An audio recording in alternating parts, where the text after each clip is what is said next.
Get your ears wrapped around the Golden State Media Concepts Basketball Podcast. All the scoop you need to know from college basketball to the NBA and even March Madness. News of your rising stars. Topics on and off the hardwood. This is the Golden State Media Concepts Basketball Podcast.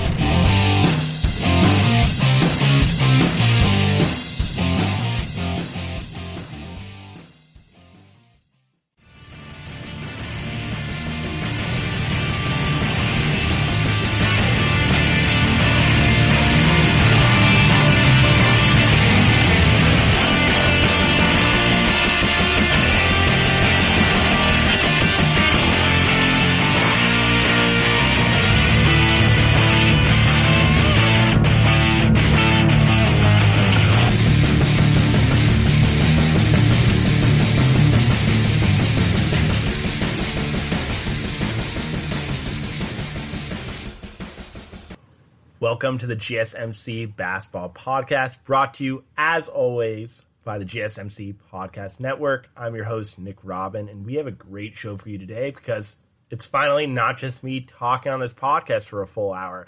I actually brought in my friend, remotely, of course, since we're in, not much needs to be said, but it's unprecedented times, and I brought in my good friend, Alex Kosinski, former Division I athlete at University of Arizona, a lineman. He's going to come in and talk a little bit about his story of being a Division I athlete. This guy used to be 300 plus pounds. He's now down to 220, 230. So he basically dropped 100 plus pounds since he held up his cleats and retired, if you can say that for a college athlete. But yeah, we're going to talk about going to Arizona, being a Division I athlete there, what it's like to get a scholarship check, what athletes use those scholarship checks for, and we will go into the Western Conference playoffs, take a look at the first round matchups, as well as a look at the play-in game, Blazers versus Memphis, and we'll look a little bit into the golf game as well, and we'll take it all from there. I hope you enjoyed today's episode, as I am delighted to finally have someone to throw ideas off of, rather than just me going back and forth with myself, which, yes, it can be fun, but I think you guys are really going to enjoy this episode. So stay tuned for what we have to come, and here comes me and Alex talking everything NBA, University of Arizona, what it's like to be a Division I athlete, and much more. So, hope you enjoy. So, first time having a guest on the show today. Pretty pumped because now I don't get to talk to myself the entire time. So, Alex, can you introduce yourself? Let's talk a little bit about our relationship. Sure thing. So, yeah, hello everyone. I'm Alex, Nick's friend from working at the Oakland A's. I started working with the Oakland A's last year. Me and Nick both got fired on the same day, so that was a fun story. Laid off, but yes. Yeah, apples and oranges, right? But, so we just kind of hit it off right away and realized that we both are great talkers, which helped us in the sales game. And we've been talking a while about hopping on a podcast, so just trying it out, seeing how it goes. And what did we say our podcast name was going to be? And let's go into that a little bit. Yes, so our podcast team was going to be the team of Fatman and Robin. We are loosely basing this off the Howard Stern show because Howard Stern also has his Robin, his sidekick, except in this case, Robin is Batman and Fatman is the Robin. Reason for the name being Fatman was I played offensive line for the University of Arizona, and I used to weigh 320 pounds. Lost a nice 100 pounds, but, once you're a fat man, you're always a fat man on the inside. I could still down a gallon of ice cream easy. So, while it doesn't, on the outside, it doesn't work as well. It doesn't work as well that you're not fat anymore. And it's kind of disappointing, but I think we can still go with it. Well, here's the thing. I used to say I'm a skinny man trapped inside a fat man's body, and now I believe I'm a fat man trapped inside a skinny man's body. So it's an epic battle, Every other night, the ice cream's in the freezer. It calls my name. The 320-pound man just comes out and knocks it down. So let's talk about that for a sec. So wait, you were 320 and now you're 220 about? So you literally lost 100 pounds. You lost a little child. No, not even a little child, like a fifth / sixth grader, basically. You lost, Yeah. the equivalent of like a 14-year-old girl, we'll call it. I mean, the easiest analogy is this: like, picture yourself going on an overnight backpacking trip where you're carrying all your gear. Your backpack itself is 50, 60 plus pounds. Now, just imagine walking around with that 24 hours a day, 365 days a year. And it just beats up your knees, it beats up your back. And once I lost the weight, the knee pain went down, the back pain's almost gone. So I'm glad I got that little fourth grader off my back, because that shit weighs on you. And continue it, because you always tell me how, like, you're a bigger human, you're 6'5", 200 plus pounds, and you say that due to that, you think you're not going to live as long. Because when you're walking around, you see, like, look at guys like Kareem Abdul-Jabbar, like, Shaquille O'Neal, guys like that, like, they're still alive now and kicking, but, like, from what you see, there's not many people who are 6'5", 250 pounds that live past, what would you say, 60, 70 years old? What is your theory on that? I mean, how often do you see, like, a 90-year-old man who's 6'5"? You know what I mean? And, like, I use this analogy as well. Like, think about dogs, right? Little Chihuahuas can live to be, 14 plus years. And the big dogs, the Great Danes, the St. Bernards, they only live to be about 6 to 8 years old total. So, based off that logic, probably applies to humans too. And think about it this way. Everybody's heart has a certain amount of beats set on it. When you're born, you get X amount of heartbeats before you croak. And when you're big, your heart has to pump the blood a lot further of a distance down throughout your body. So your heart's just working harder being a bigger human being. So, only God knows the future, but, I'm planning my life accordingly so that by the time I'm 65, I already, at least get to see my grandkids grow up a little bit. I'm out here trying to start a family at 23. Nick thinks I'm crazy, but, just got to do with what the good Lord tells you. So, I'm trying to see my grandbabies grow up. I'm not trying to be one of those, 40, 50-year-old guys with their second wife with a toddler at home. Like, once I'm unable to bend over to get the newspaper, like, I don't want to have to be able to, to need to play with my kids all the time. I want to do it while I'm still fresh, still a little pep in my step so I can whoop my kids in sports until, they're old enough to beat me. But, big plans for the future. You played football. Do you plan on having your kids play football, or do you think you're gonna push them into something else? I know we've talked about this before, particularly golf. What are your plans with you're an athlete, your kids are gonna play sports. What would you recommend to them without pushing them towards any one area? Sure thing. So with my future children, I will force 2 things upon them. The rest are up to them. In matter of importance, the first would be Jesus. That is not their choice. The second is golf. That is not their choice. Listen, when I was a young one, 5 to 10 years old, my dad kept trying to get me into golf. And when you're a kid, golf doesn't really have much on, video games or football or slow. Basketball. It takes a lot of patience. Yeah, it's patience. It takes a lot of time. It doesn't really appeal to kids as much. But if you want to be a great golfer, you have to start from a very young age. And I am currently trying to, make the PGA Tour out here, shooting 100 every time. But I realized that if I'd been doing this my whole life, I'd be one heck of a golfer. I also realized that if I had put all the effort that I had put into football and translated that into golf, I could be the next Jordan Spieth. You know what I mean? But I chose football, and, you get what you choose. And, yeah, but my kids are for sure going to golf. And in terms of football, I'm not going to make my kid play football. If my kids want to play football, that's their choice, and I'm obviously going to be a good coach for them and help them. But, after playing football from the age of, 8 to 22, over a decade playing football, you see the pros and you see a lot of cons. A lot of cons start to come up when you get to that next higher level. And, it does take the fun out of it a little bit, and it becomes more like a job. So, being a college athlete's great. There's a lot of pros, a lot of cons, but, I'm not going to be one of those dads who tries to push things on my kids and, make them be a better football player than me because I didn't make it to the NFL. Like, that's their choice, and whatever they want to do, that's fine. But if they stop golfing or stop loving Jesus, that might be a whooping. So we'll have to see. You have a good perspective on that, not forcing your kids to play sports. But, by the way, I see you more as a Dustin Johnson than a Jordan Spieth. You're like 6'5", 6'4". I mean, I don't see you being like have you heard about DJ's reputation on the tour? Yeah, a little bit about DJ, but honestly, if we were to make a comparison with me to a PGA golfer, I hate to make it because me and Dad are not the biggest fan, but I'd probably be more of a Bryson DeChambeau. He's a big guy, and he's driving the ball the farthest, and, I am not the most accurate cat on the course, but I do smack the ball. So, he also spends a little time in the weight room.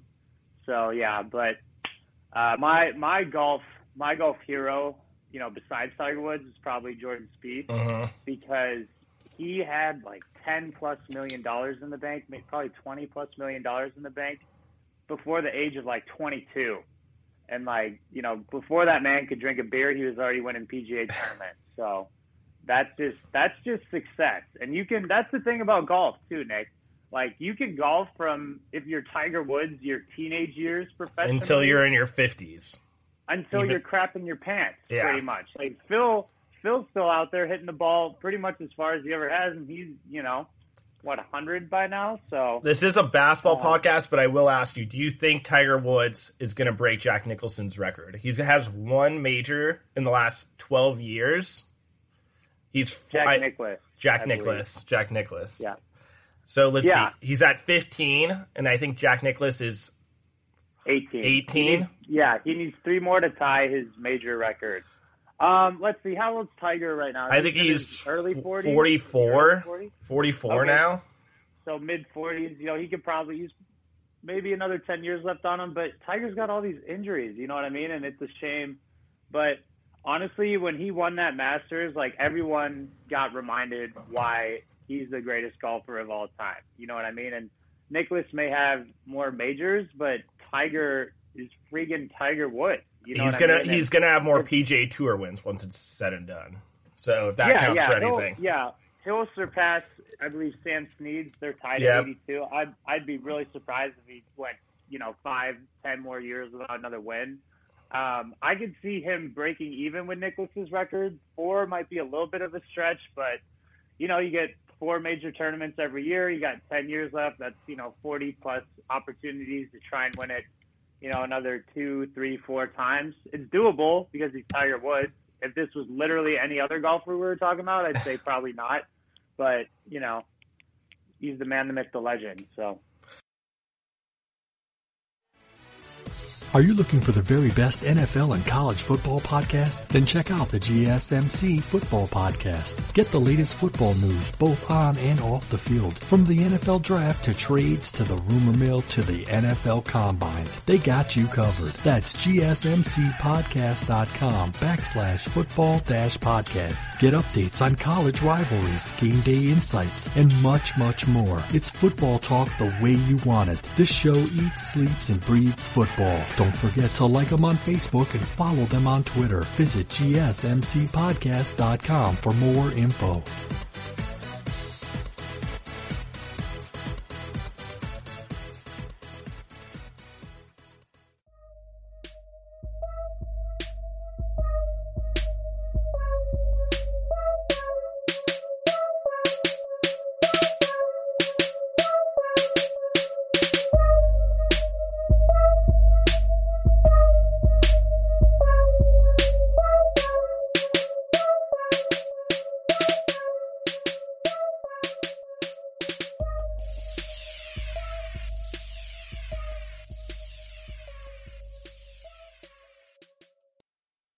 Don't mean to cut you off, but this is a basketball podcast. My boss expects us to talk about basketball at some point. For sure.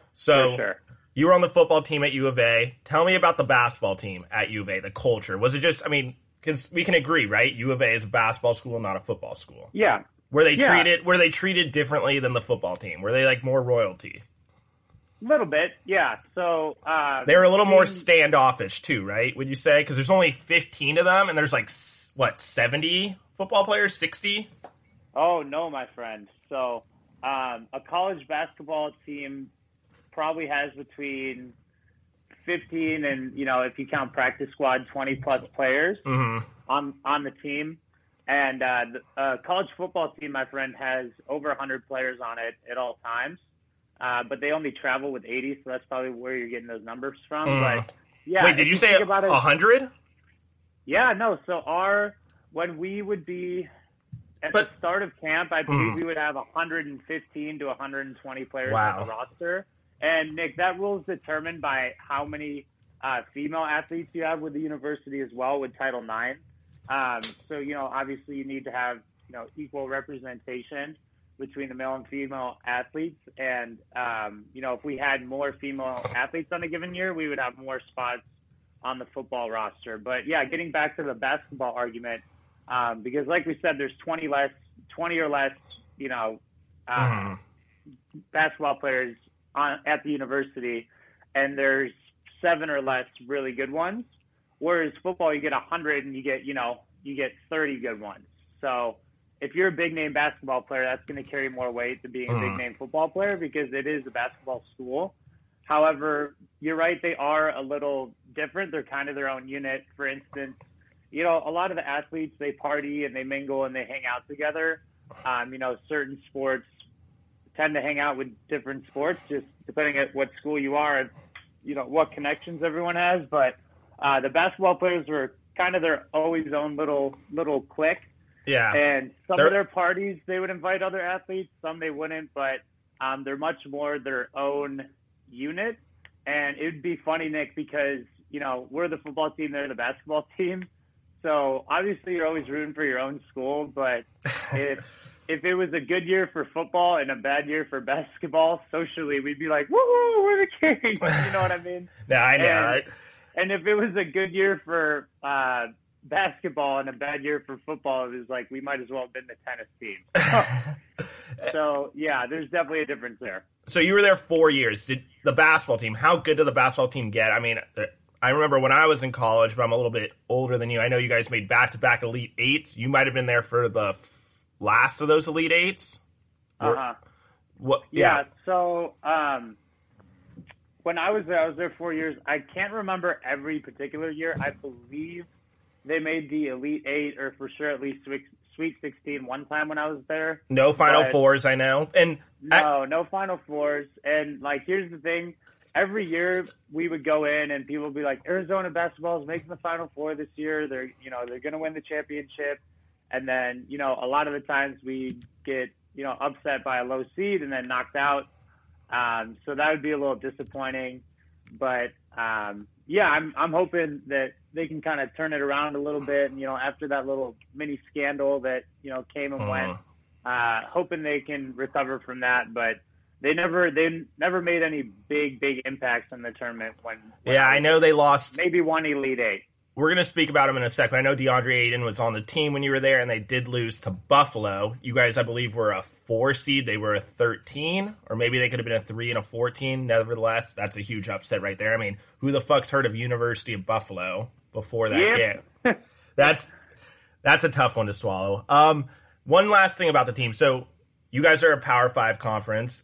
How much the difference is, yes, it's a basketball school. Was their equipment, the stuff that they were provided with, anything better than what the football team was given? I've been inside the basketball locker room, and it is very nice. It looks like a nightclub. I don't know if you've ever seen it, but yeah. So here's the thing: when I got to Arizona, the Lowell Stevens football facility complex had just been built a couple years back, so we had the newest facility. But basketball players for sure get really nice, locker rooms. And the biggest difference, the most noticeable difference athletes can see between, what each team is getting is their clothing, and including shoes as well. And it'd be funny because if, I saw a gymnast with this really pimped out swaggy jacket, I'd be like, dang it, why don't they make those for the football team? And they'll make different clothes for different teams. But the basketball players never lacked any good shoes whatsoever.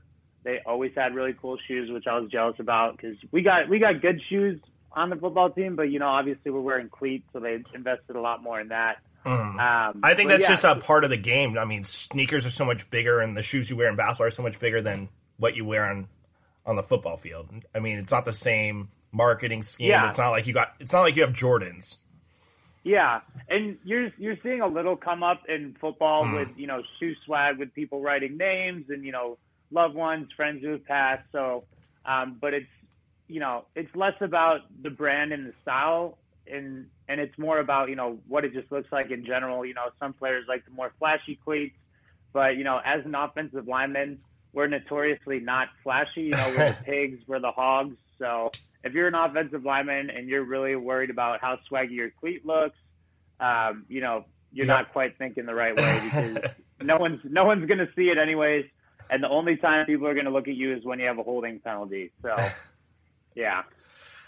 Last thing, and I experienced this at San Diego State. So as an athlete on scholarship, you get literal money, which I actually didn't know. I thought they just every semester the school just you just didn't pay anything. You actually receive money, and you can spend that money on anything you want. So we had players on the basketball team that would get 3 guys together and live in one room, so that they would spend only $400-$500 on rent a month, so they could spend their extra scholarship money on Gucci bags and stuff like that. I mean, is that something you experience? I mean, that's a real thing, right? And it's technically not against, that's your money to spend it any way you want. If you want to if you want to have debt coming out of college, you technically could. You could spend your money not even on your tuition.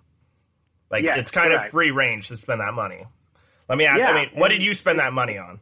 It's good, it's bad, and it's ugly. You know what I mean?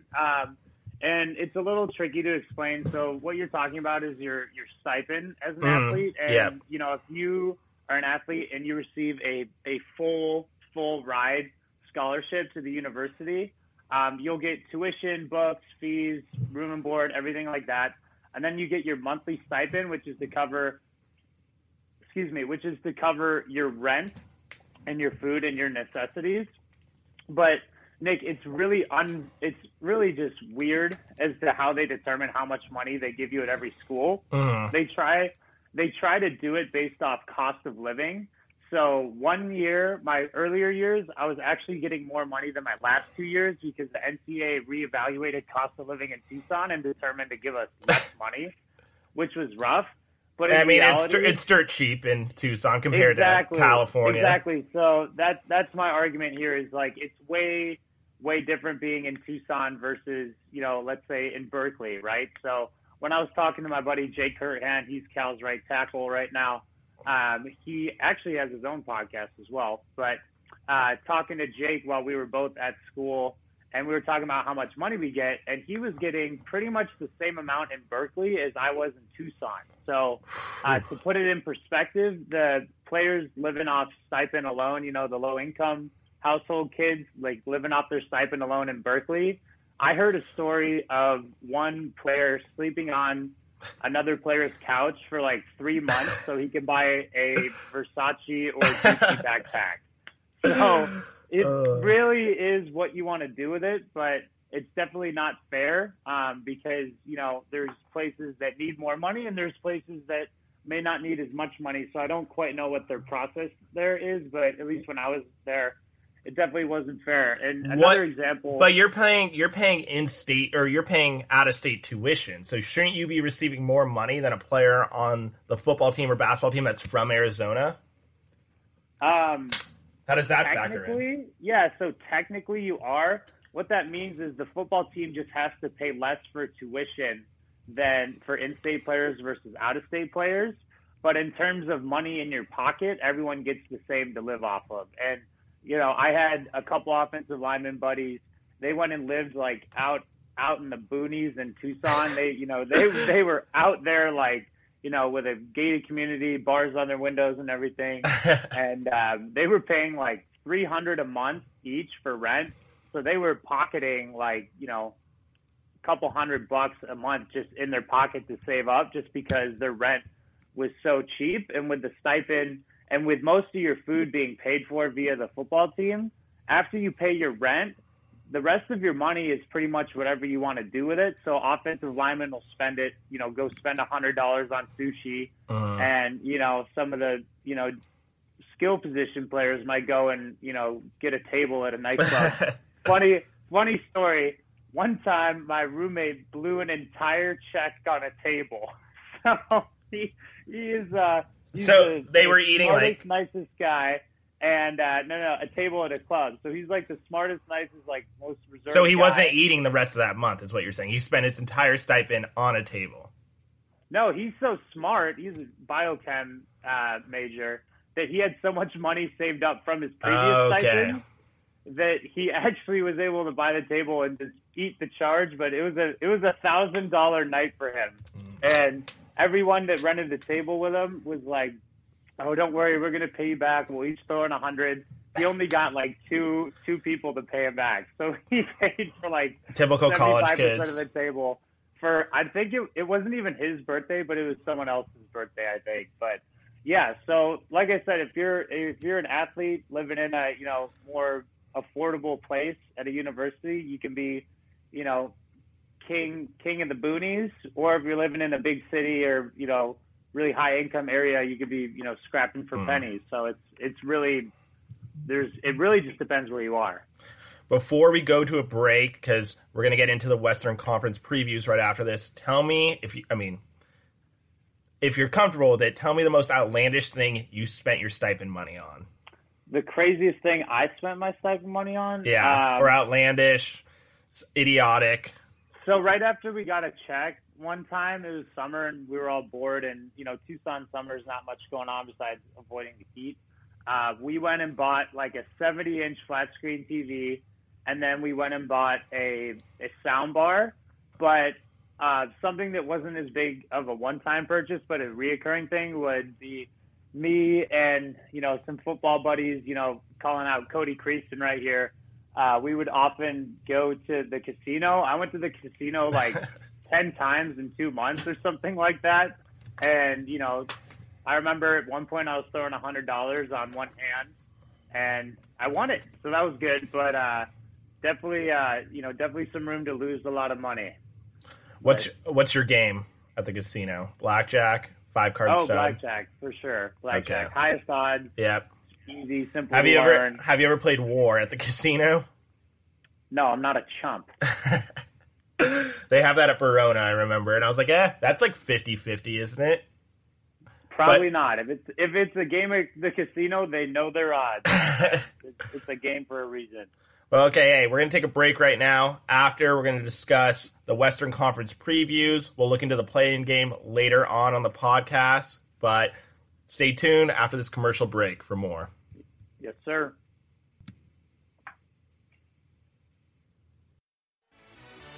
Check out the show that's built on the MMA. From the UFC to extreme cage fighting, they got the fights covered. Check out the GSMC MMA podcast. Get the latest news on past or upcoming fights. Join us as we talk to and about some of the biggest names in the MMA, past, present, and future. When it's the fight game, there's just one show to check out. GSMCpodcast.com/MMA-podcast. Don't forget to like them on Facebook and follow them on Twitter. Visit GSMCpodcast.com for more info.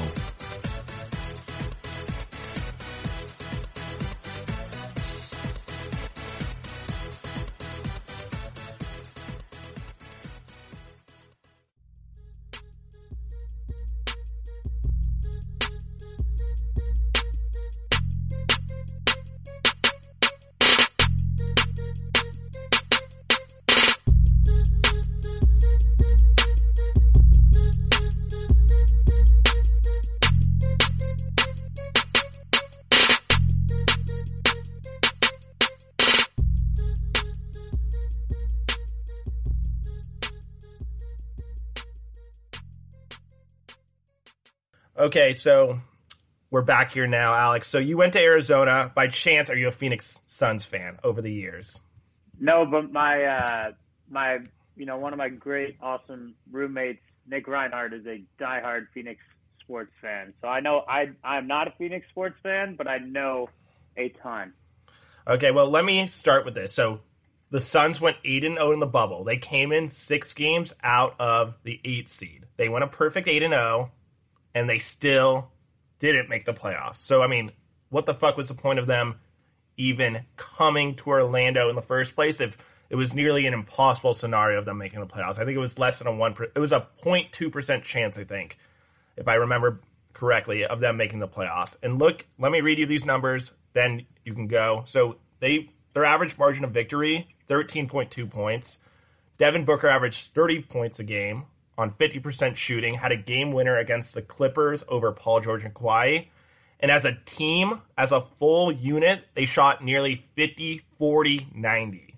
They were right below 50% from the field. Only, just so you know, only 8 players have done that for a full season in NBA history. Yeah. So what are we supposed to do here with the Suns? Like, should they play the Orlando Magic, who they technically have a better record than? Because typically the reason that we don't do intermingling between the Eastern Conference and Western Conference is due to travel. But since they're all in Orlando, there's no traveling. Yeah. Well, honestly, Nick, let's be real. 2020 as a year as a whole has just been one big, giant, massive experiment, right? Everyone's been winging it. The president's been winging this for 4 years, and he's really winging it now. The NBA's winging it. College football's calling it quits. So, obviously, the NBA had to come up with this solution, as quick as they could and with a really rough, loose time frame. And whatever product they were able to produce, I don't think it could have been any better, being quite honest. It was a tricky, complicated format, with the abbreviated schedule and everything. But, the reality is, they could bring in more teams, expand it. They could bring in less teams and make it even shorter. But I think, honestly, at the end of the day, Nick, it's all about money, right? So the reason they have this team that did so incredibly but didn't make it was just because at least that generated a little bit more revenue for them. So I think they wanted, even if it was a 0.1% chance they could make the playoffs, they wanted every scenario possible because they wanted as many teams. And the more juicy the story and the tighter the race, the more money they get, right? So they get a tight race, and they probably got a little money out of it. But like you said, this is an experiment season and year. Honestly, why not just say, hey, Orlando, you have to now play the Suns, best 2 out of 3. Worst case scenario, you don't make the playoffs, you're going to get a lottery pick. Which, honestly, I think Orlando might rather have a lottery pick than going into the 8 seed, playing the Bucks, and losing in 4 games. Yeah, I mean, I feel like the NBA is trying to stick to their guns as much as they can. Obviously, this is a much different format than any other year in history. But yeah, they're just trying to do everything they can. And, they want to make it as realistic as they can. So they don't want to have too many play-in games, too many, things like that, because that doesn't really even occur often, if not at all, in the past. So I think they wanted to try and make it feel like a regular season / playoff as much as they possibly could. But, man, without fans in the stadium and watching all those streamers on the side, it feels like I'm watching some type of high-tech practice. I don't know. I feel like it feels different. It's like a adult AAU tournament. It's really interesting, actually. All the players are playing in somewhat similar gyms right by each other. Players come in and out to watch other teams play. Definitely has an AAU atmosphere. I mean, how would you feel, though, playing in front of no fans? How would that be weird? I mean, that'd be very weird for you, right? After playing in front of 30, 40,000 fans? Nope. I've played in front of 100,000 fans. I've played in front of 10 fans. Summer League, right? Or yes, no, not Summer League.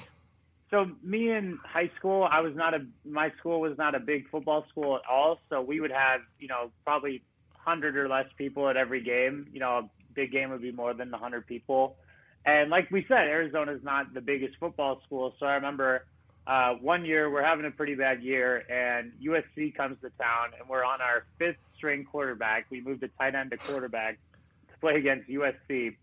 And the second half, we're down by at least 20, and it looked like a practice. There was like the stands were just empty. Like it was rough. So no, you wouldn't think that fans have as much of an impact as they do on the game, but they really do. Like as an athlete in the arena, like when you hear the roar of the crowd and you know that it's on, it boosts that adrenaline. You know what I mean? And if there's nobody screaming and it's all quiet, it would just feel a little bit more like practice. So, it's probably difficult for the players to be as, passionate and engaged and fiery in a game, with no fans around. For instance, take Draymond Green. All right. Like Draymond Green is a performer, right? Like he is as much as he is a player, he's a performer. He wants to put on a show. Exactly. He is. He's a showman, but in a good way, right? So he has the ability to fire up the crowd, to use the energy of the arena that's with him or against him to his advantage, and he plays better. Like, I know that Draymond plays better basketball when he has a fan in his ear telling him that, he ain't shit, for lack of a better term. Let's look at LeBron James, though. Some players use that as propulsion. Look at LeBron James. Yeah, similar, LeBron?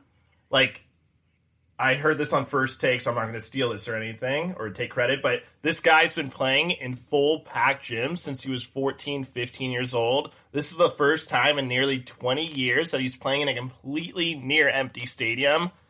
And he's brought this up already, and I feel like he's kind of using it now as an excuse for later on if the Lakers do not win it all. But yeah, imagine a player like LeBron who's played his entire career in front of people, and now there's no one there. He has no emotion to feed off of, because I feel like LeBron's a pretty emotional player, an emotional guy overall. He feeds off a crowd. He plays better, I think. I think he plays better on the road sometimes. Like in that game against that 2018 Game 1 Finals where he had 51 points. I think he really was feeding off the Golden State Warriors crowd that night. And not having that, and you can see from his stats, he's been very ineffective so far in the bubble. So we're going to see if that carries into the playoffs. Yeah, I mean, LeBron, has one day where he scores 19 points and everyone freaks out, right? But it's true. Honestly, Nick, I'd argue against you on that a little bit here, because LeBron, I feel like he gets more of his energy and his passion from his teammates. Like when people talk about LeBron, they talk about the ultimate team player, right? The guy who's going to make the right pass, make the right decision, like trust in his teammates. And what LeBron does best is make those around him better. Like any team with LeBron, if you look at the numbers over the past years, any good player who gets LeBron as a new teammate will perform better that next season because they have LeBron to feed off. And LeBron feeds off his teammates too. You think about his championship runs, right? He hasn't done it alone. He's done it with Kyrie. He's done it with Dwayne Wade. But he, is able to use his teammates as his motivation around him.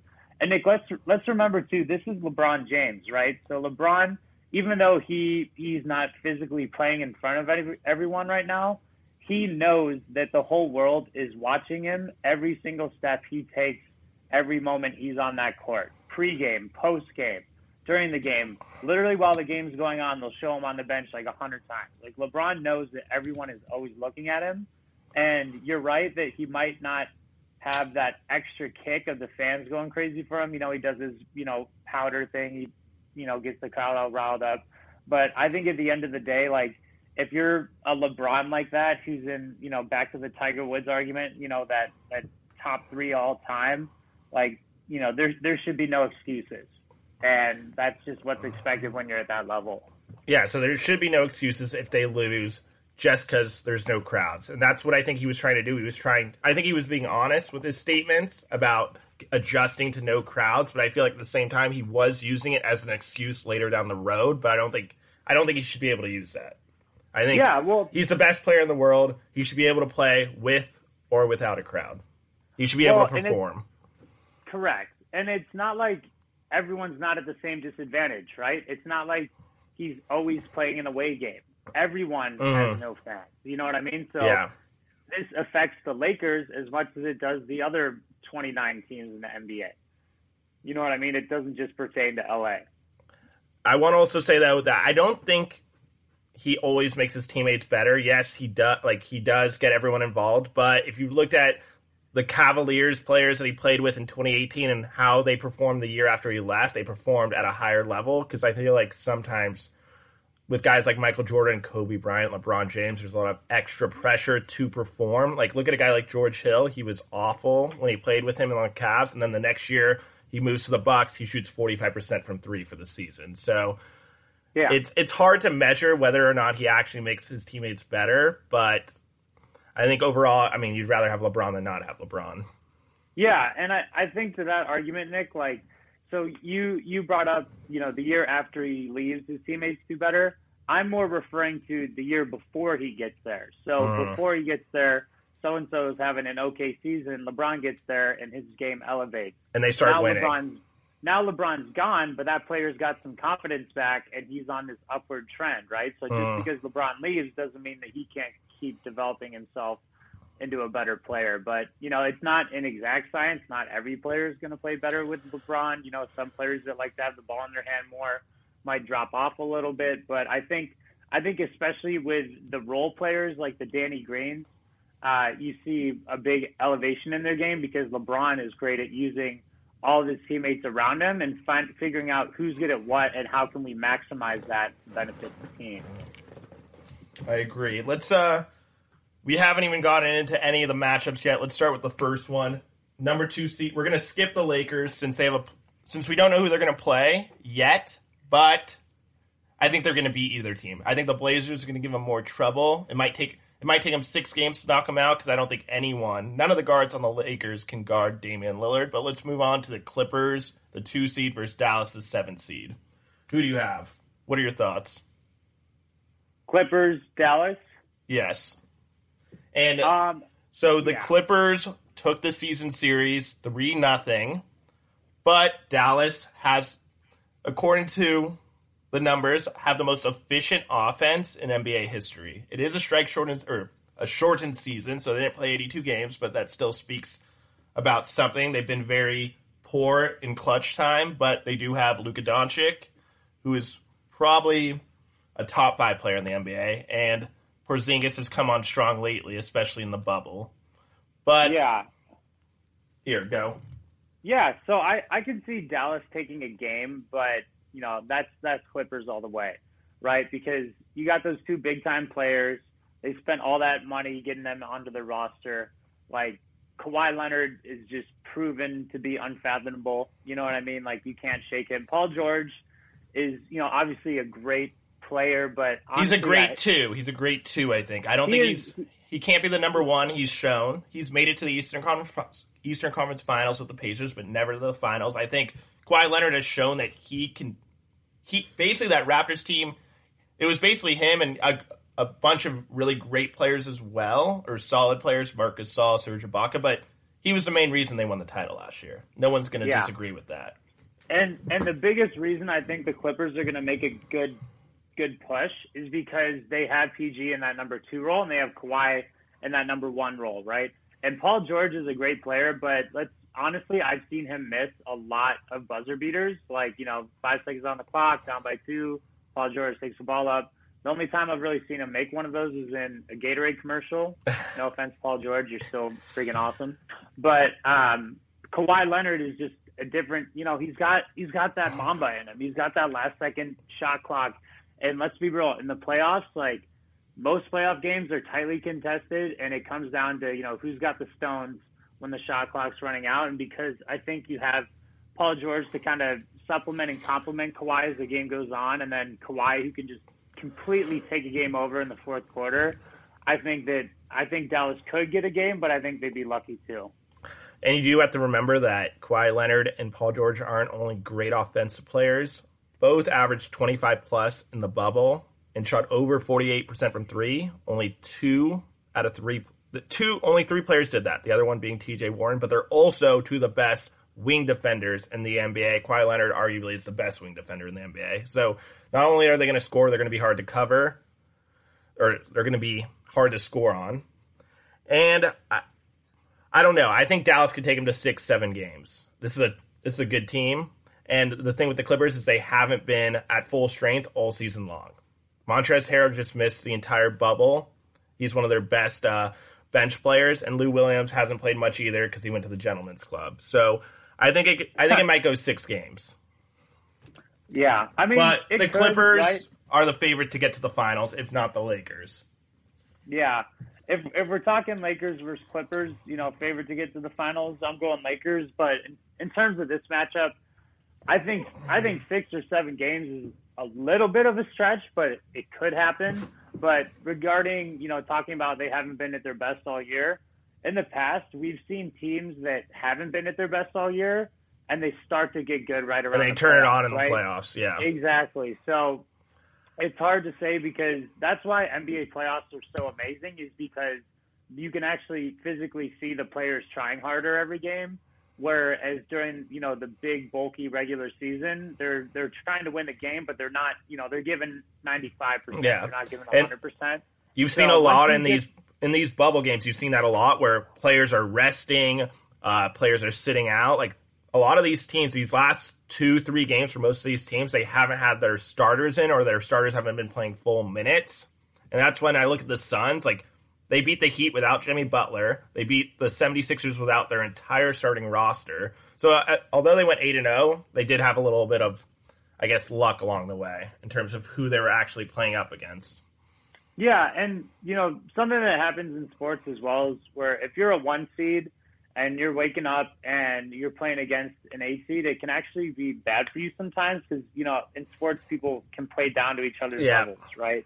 And let's be real, like, if I'm an NBA player and I'm lining up against the Lakers or I'm lining up against the Suns, like I'm gonna make sure that I'm on when I'm playing against the LA Lakers. You know what I mean? Mm-hmm. If I'm playing against the Phoenix Suns, a lot less people are watching. It's probably not as important as a game in terms of playoff seeding and things like that. You might ease up a little bit and you might not give that 100% versus 95%. But I mean, we'll see.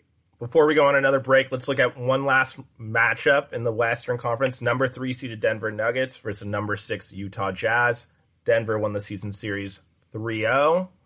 Denver has missed a couple of their best guards, Will Barton and Gary Harris. But, and I don't know if you paid attention at all, have you seen Michael Porter Jr.? I have not been able to catch Michael Porter Jr. in any recent games.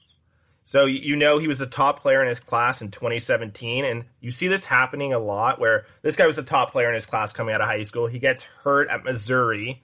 He ends up falling to 14th in the draft, where as a Clippers fan, I was disappointed because they had back-to-back picks. They had the 11th and the 12th pick, and they didn't use one of them on Michael Porter Jr. And now he missed all of last season, but he's averaging 22 a game, nearly 9 rebounds, and shooting 40-plus from deep. The guy's 6'10".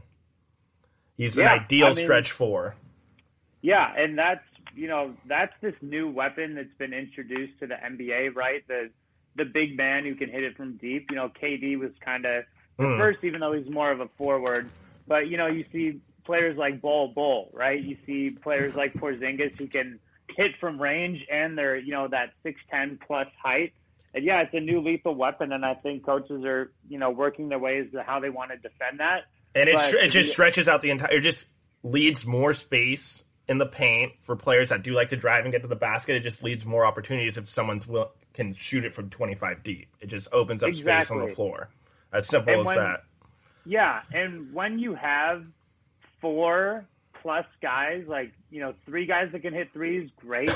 But when you have 4 guys that can consistently hit enough threes, like a high enough percentage where it's worth taking the shots, you see something that's really hard to defend. And watching the Warriors back, with KD and before KD, something that I always saw as a key indicator to whether or not the Warriors could win a game would be, is Draymond hitting his threes? Like, if you watch the Warriors being a Bay Area guy, like, if Draymond is hitting his threes during they're unbeatable. Game, the Warriors win, period. If he's not, then it's anybody's game. You know what I mean? And, I think Michael Porter Jr. has a lot of upside, but I don't know if he's, who knows? He hasn't played in the playoff, right? Yeah. And there's so much that we just don't know about him yet. So I'd say that's a player to watch, but I wouldn't.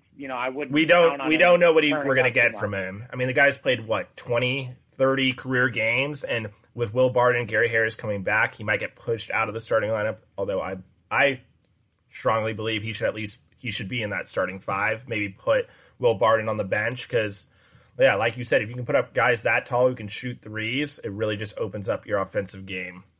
And so the Jazz are missing Bojan Bogdanovic, who averaged 20 points a game this season before injury.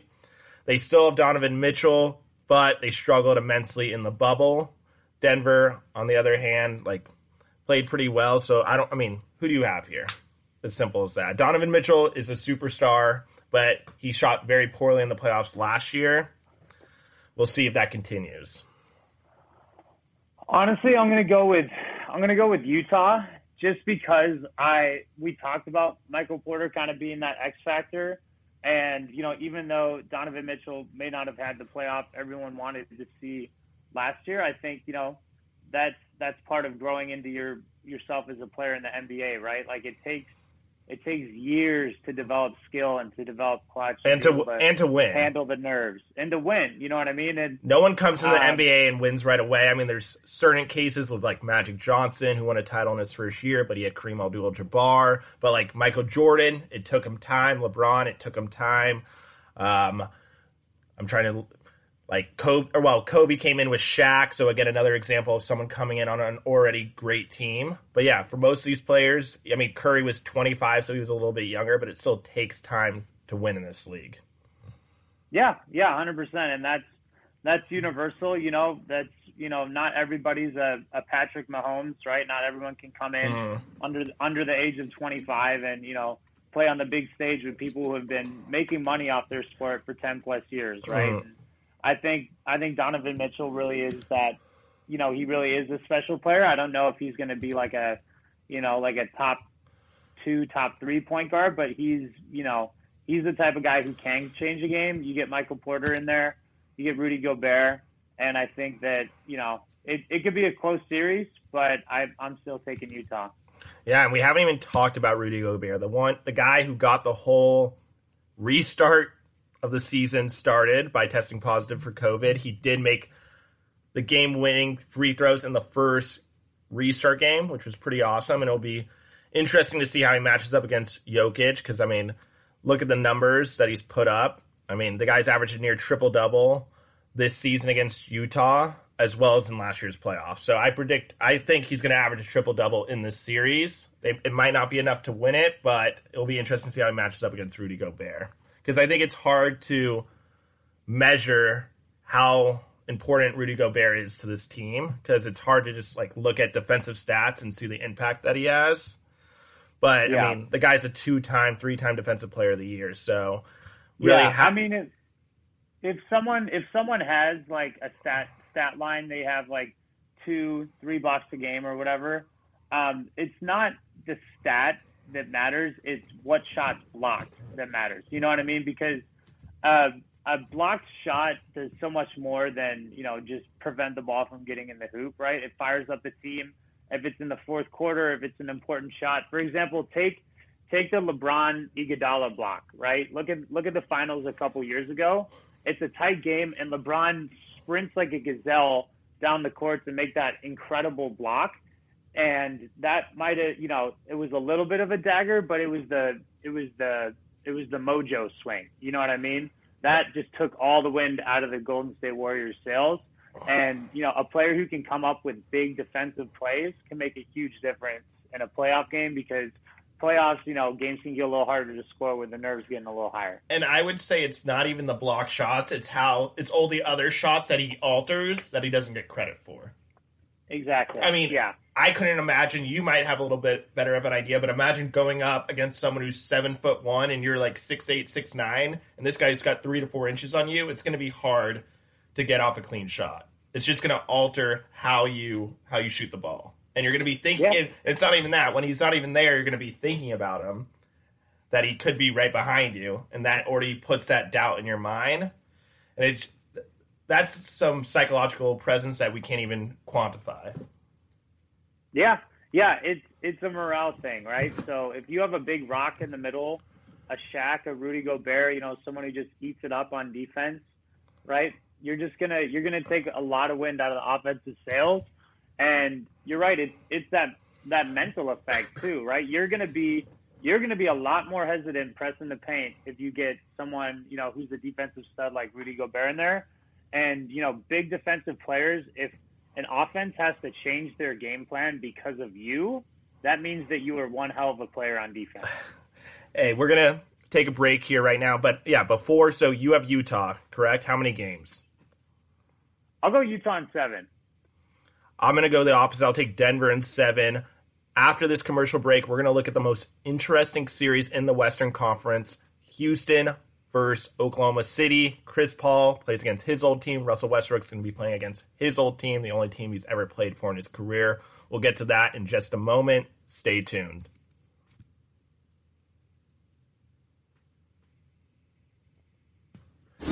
Check out the show built around the women of MMA. From the UFC to the extreme cage fighting, we got the fights covered. Listen. It's the Golden State Media Concepts Women's MMA Podcast. The latest news of upcoming fights, discussions of previous matches. Join us as we talk to and about the biggest names in women's mixed martial arts, past, present, and future. When it's the women's fight game, you know where to listen to. The Golden State Media Concepts Women's MMA Podcast.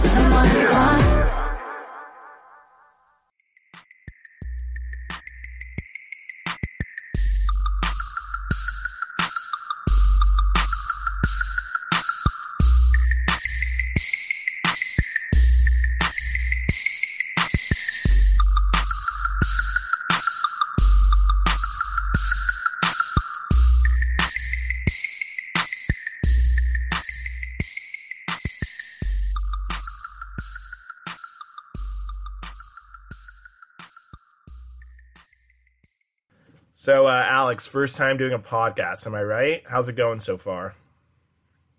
So far, so good. I'll have to see when we hit the end recording button and play it back, but I think I'm hanging in there. I mean, it's all about just having a conversation, and I feel like we're pretty good at that. It's just tough, and it's been tough so far doing this, just squeezing everything in, because, I was like, okay, I have this whole outline planned for us, what we're going to be speaking about, and honestly, we've spoken about probably a third of what I put together. But I think it's still good content, because I think the best content is what's improvised. I think you can agree there.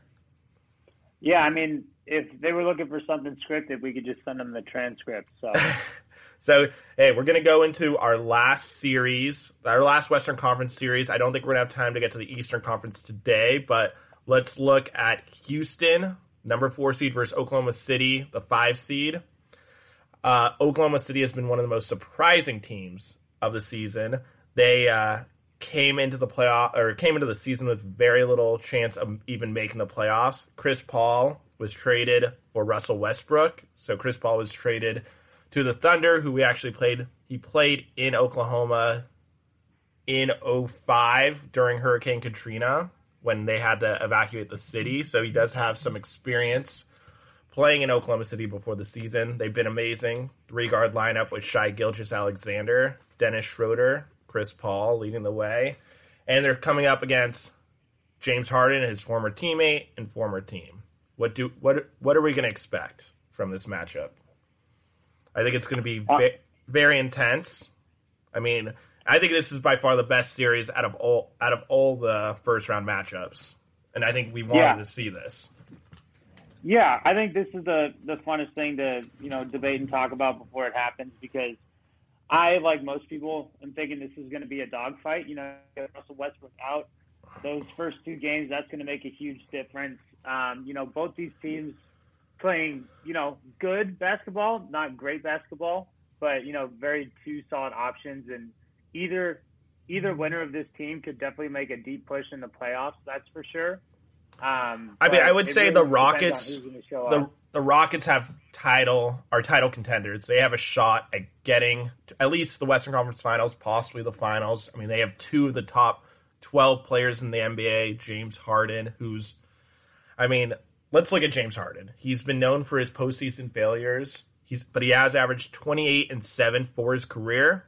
Pretty remarkable. That probably puts him in the top 10 all time. But actually not but I think James Harden could be the second greatest scorer of the last 25 years. I think the only guy who's a better scorer getting points on the scoreboard, which is the name of the game, is Michael Jordan. But this guy has now averaged 30 points in 3 consecutive seasons. Not many players can say they've done that. Yeah, I mean, when I think of scores, right, like people who freaking get the ball in the basket, you think about Kobe, you think about Michael Jordan, and then in today's term, I like to think about Kevin Durant and James Harden. And, Steph Curry could kind of be a third depending on how he's playing. But, last few years, Harden's been a little hotter, right? And I want to stay away from the numbers a little bit when talking about James Harden. Because they're inflated. They're inflated. He shoots a lot of threes, and he gets to the line a lot. I mean, how do you feel about his play? I mean, it's literally just either a three or he gets fouled, and he flops a little bit. How do you... I think it's smart. I think it's genius. I think he created his own niche, and while it might not be, the prettiest or most conventional way to get points, like he's getting points. You know what I mean? Think about Kobe Bryant. How often did Kobe Bryant get to the line? How many points of Kobe's 30,000 and his career were from free throws? That's a big chunk. And I wanna get a little bit away from numbers here because, like we said, like. Harden, not known for his postseason success, but still has good postseason numbers, right? The number you didn't add on with the James Harden stat is turnovers, right? We're not thinking about things that aren't points, rebounds, and assists. We're thinking about turnovers, and we're thinking about the shots that matter, right?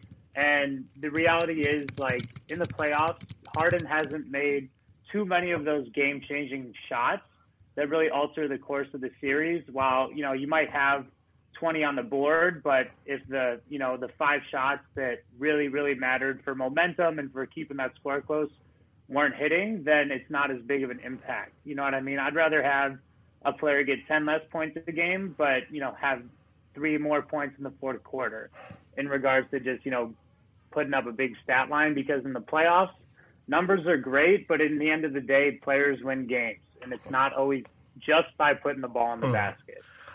One thing I have to look at when I think of James Harden is 2015. You might remember this well because you're somewhat of a Warriors fan. The Warriors made it to the finals that year. It was the second round, Rockets versus Clippers. Clippers are up 3-1 in the series. They're about to close it out. James Harden's on the bench sulking. The bench comes in, brings the Clippers back in the game. They end up winning the series. No thanks to James Harden. So I think that kind of speaks... It's just not a good look. His team helped him out there. Like, if they had lost that game, it would have been all on James Harden. They end up winning the series, coming back from 3-1, playing the Warriors. They end up getting smacked 4-1, when I think the Clippers had a chance at knocking out the Warriors that year. I think the Clippers that season, if you remember, were the better team. And that's 2015? 2015. The Clippers were better than the Rockets that season. The Rockets, I believe they had Dwight Howard, but they didn't have Russell Westbrook yet. They didn't have Chris Paul. The Clippers were at the peak of their powers in the NBA. I think they should have won. They should have won that series, and I think they would have taken that Warriors team to 6-7 games. Yeah, and we'll never know. But the reality of it is, like, I honestly, I'm a little biased, because I'm here in the Bay Area, a Warriors fan, but that was the start of something special. You know what I mean? And when you look back at the Warriors in 2015, you're thinking, what was the big difference that year in contrast to 2014? And the big difference was Steve Kerr, right? We got to remember that, basketball is a lot about talent. Like, it's more of a talent sport than football for sure. But at the end of the day, like, great coaches and great teams win games. And that's why, Popovich has, 5 rings now? It's, he's had some great players, but there's a lot of great players out there on really bad teams. You know what I mean? And it's the coaches who know how to use them and use them right that succeed. And, like, I think what we've seen in Houston with D'Antoni is he has these superstars that he's been dying for, and he's finally figured out a nice little recipe to make them work well together. So you're right in that, the Clippers might have looked better on the stat sheet, but at the end of the day, the Rockets won that series for a reason. I don't think a Mike D'Antoni team will ever win an NBA championship from what we've seen so far. He had the 7 seconds or less Phoenix team, made a couple Western Conference Finals. Mike D'Antoni is known as a great coach, has never made a finals appearance. Yeah, well put. And at the end of the day, it's all about rings, right? And he doesn't have one yet, but then again, just because he doesn't have one yet doesn't mean that he won't in the future. And the guy's 68 years old, though. He's running out of time. And going back to Joe Biden's 78. We're thinking about putting him in the White House. Looking back now at the free throw attempts per game. So Kobe in his career had 3 seasons of 10 or more free throw attempts per game. James Harden, guess how many such seasons he has? I don't know, like 6? 7. 7 seasons, 6 consecutive seasons of 10 or more plus free throws. It's just a different ball game they're playing than it was even 10, 15 years ago when Kobe was in his prime. Yeah. Like, that is unimaginable. Like, this year he averaged nearly 12 free throws a game. That is absurd. Yeah. You got to remember, he's coached to do that, right? Like, no professional athlete does something, that contradicts what his coach wants. Mm-hmm. And, Harden's just figuring out a way to put up points on the board. And he has this move because he's a lefty, right? And he's, most lefties are more coordinated with their right hand, so they can be a little more ambidextrous. But he has this move where he'll drive with the ball in his left hand, and he'll hook the defender's arm with his right arm and pretty much force the guy to foul himself. Mm. And then he'll get to the line, and he'll often get a +1 off it. So, it's not the prettiest, coolest way to get points, but, at the end of the day, it's simply about he's putting up 30 more buckets. He's putting up 35 a game. It's insane. He arguably is a better scorer than even Kobe Bryant, who was the best scorer of last generation. And the guy averages 30 a night for the last 3 years. No one's ever done this besides like Wilt Chamberlain and Michael Jordan. These are like the only guys in his company right now. So Russell Westbrook is out for the beginning of this series. How much is that going to affect them, especially with the small ball lineup? The Rockets, as we all know, they're playing this small ball lineup where their tallest starter is 6'7" Robert Covington. And without Russell Westbrook, that is a big part of this offense. Are they in trouble in these first couple games?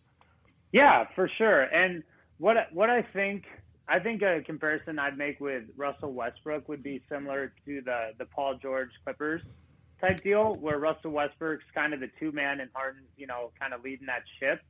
But with Russell Westbrook, the reason I bring up Paul George is he's really good for filling out the stat sheet, doing his job, helping the team, quarters 1 through 3.5. But when it gets to that 4.5 quarter, when you get deep into the 4th quarter, usually Russell Westbrook's not the one making those awesome clutch shots. When he had KD was the clutch man. You know what I mean? Defenses are clapping down more in the 4th quarter than they are earlier on in the game. Yeah, I would say. Sure. But at the end of the day, you still gotta put the ball in the basket, right? And I think that Russell Westbrook, is, like I said, great for putting up points, rebounds, assists, obviously the freaking triple-double king of NBA history. But when it comes to making those buzzer beaters and putting your team ahead, in crunch time, I thought that was more of KD's job when they were together. And now that he's got James Harden, I think that was more James Harden's job. So I think what you're lacking with Russell Westbrook is the ability to blow the other team out. I think if Russell Westbrook were in this equation, we'd see a lot more blowouts and a less tightly contested series. However, because they still have James Harden and a good, team and system around them, I think that they're still going to be able to pull off wins and win the series. But I don't think that it's going to be – I think it's going to be an ugly battle. Without Westbrook, these games are going to be dogfights. So, yeah. Did you know that Chris Paul is 6th in clutch shooting percentage this season? He has 103 points in 114 minutes. Yeah. So clutch stats are with the last 5 minutes left in the game when the score, I think, is 5 points either way.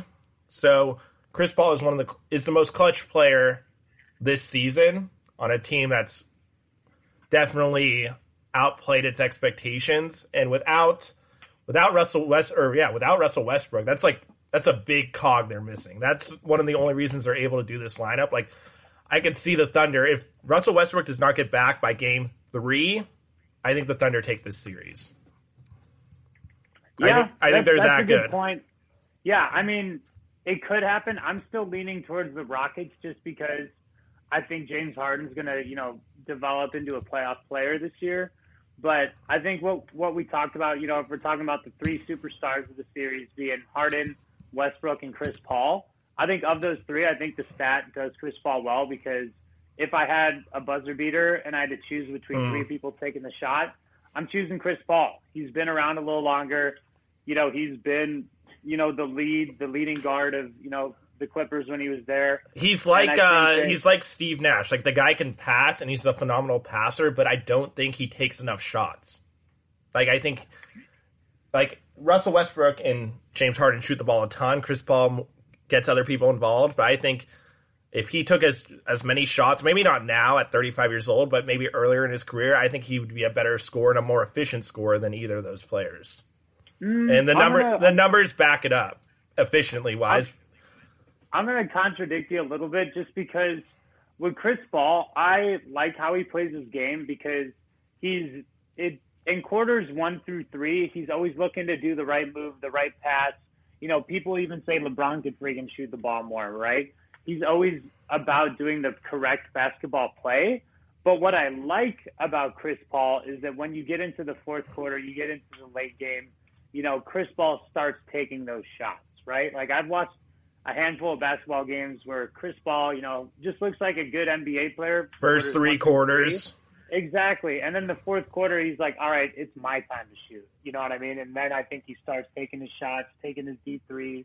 I mean, that's what it's been like this. That's what it's been like this year down the stretch in the fourth quarter. He's the one taking the shots. Before we go, the Memphis Blazers game is about to tip off. We're not going to get too much into it, but who do you have? So they win. So you know the rules. So if they lose, if the Portland Trail Blazers lose, they have another chance tomorrow. But you think they take it tonight or take it today? Yes. No second game. Okay. Nope. I agree. The man's been on a mission.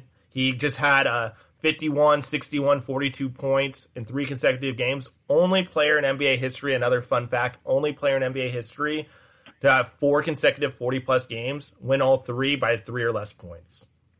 Yeah, and honestly, that stat is super cool, but to me, it's just a highlight of who he is as a player overall, right? He's not Harden. He doesn't average like 35, for a whole freaking season. But, he's called Dame Time for a reason, right? And I remember watching a playoff game. I think it was 2015, a couple years back. 2 seconds left, inbound pass from the side. Dame, 10 feet deep beyond three-point land, hits it right down the middle. And he just acts like it's no big deal. And honestly, if you're an opposing player and it's a 1-point game in the end and the other team has Damian Lillard, you're nervous.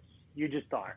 You know what I mean? And I hope that he continues to just ball out because, Bay Area once again. It's been fun to watch. I mean, the guy he's a hell of a player to watch.